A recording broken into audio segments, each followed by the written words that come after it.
चलिए विभवांतर और कार्य यानी पोटेंशियल डिफरेंस और वर्क डन पर कुछ प्रश्न हल करते हैं। तो पहले प्रश्न में हमारे पास एक सेल है जिसके दो टर्मिनलों के बीच का जो विभवांतर है, उन दोनों टर्मिनलों या उन दोनों सिरों के बीच में जो विभवांतर है वो 3 वोल्ट है। हमें ये निकालना है कि यदि हमें 5 कूलम के आवेश को सेल के एक सिरे से दूसरे सिरे तक स्थानांतरित करना है तो हमें कितना कार्य करना होगा। तो मान लेते हैं ये हमारा सेल है और इसके दोनों सिरों के बीच में जो विभवांतर है वो 3 वोल्ट है। तो चलिए पहले ये समझ लेते हैं कि वोल्ट का मतलब क्या होता है। तो हमने पिछले वीडियो में देखा है कि वोल्ट का मतलब होता है जूल प्रति कूलम। तो 3 वोल्ट का मतलब होगा 3 जूल प्रति कूलम। ये क्या दर्शा रहा है? ये दर्शा रहा है कि प्रति कूलम आवेश को एक बिंदु से दूसरे बिंदु तक स्थानांतरित करने में हमें 3 जूल कार्य करने की आवश्यकता होगी। तो अब जब हमें विभवांतर का मतलब समझ में आ गया है तो चलिए इस प्रश्न को हल करने का प्रयास करते हैं। तो हमें ये पता है कि 1 कूलम आवेश को स्थानांतरित करने में 3 जूल कार्य हमें करना होगा।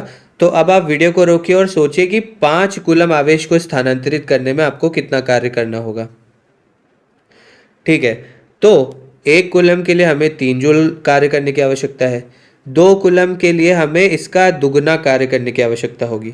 3 कूलम आवेश को स्थानांतरित करने में हमें 3 गुना कार्य करने की आवश्यकता होगी।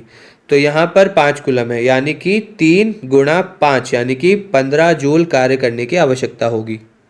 तो चलिए इसे लिख लेते हैं। कार्य यानी वर्क बराबर 3 जूल प्रति कूलम गुणा 5 कूलम। यहाँ कूलम और कूलम कट जाएंगे। 3 जूल गुणा 5 यानी कि 15 जूल।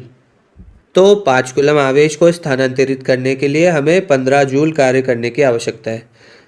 तो ध्यान दीजिए, यदि हमें विभवांतर का मतलब समझ में आ जाता है तो हमें किसी भी समीकरण को याद रखने की आवश्यकता ही नहीं है। हम केवल अपना जो ये लॉजिक है इसका उपयोग करके इसे निकाल सकते हैं। चलिए एक और प्रश्न करते हैं। एक बल्ब के तंतु के एक सिरे से दूसरे सिरे तक 4 कूलम आवेश को धकेलने में 20 जूल कार्य करने की आवश्यकता होती है। तो हमें तंतु के सिरों के बीच जो विभवांतर है उसे ज्ञात करना है।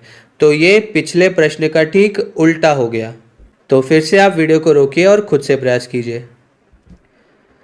तो मान लेते हैं ये हमारा बल्ब का तंतु है, फिलामेंट है, और हमें ये दिया गया है कि इस बल्ब के तंतु के एक सिरे से दूसरे सिरे तक यदि हमें 4 कूलम आवेश को स्थानांतरित करना है तो हमें 20 जूल कार्य करना होगा। तो हमें इस तंतु के सिरों पर जो विभवांतर है वो निकालना है। अब यदि फिर से हम विभवांतर की परिभाषा पर आए तो विभवांतर क्या होता है? प्रति कूलम आवेश पर किया गया कार्य। तो हमें 4 कूलम को स्थानांतरित करने में 20 जूल कार्य करने की आवश्यकता है। तो हमें ये निकालना है कि 1 कूलम आवेश को स्थानांतरित करने में हमें कितना कार्य करना होगा। तो ये कैसे निकालें हम? तो इसे हम W बटे Q यानी 20 जूल बटे 4 कूलम इसका उपयोग करके निकाल सकते हैं। तो विभवांतर क्या होगा? 20 जूल बटे 4 कूलम यानी कि 5 वोल्ट या 5 जूल प्रति कूलम। तो विभवांतर 5 जूल प्रति कूलम या 5 वोल्ट आ गया। चलिए मिलते हैं अब अगले वीडियो में।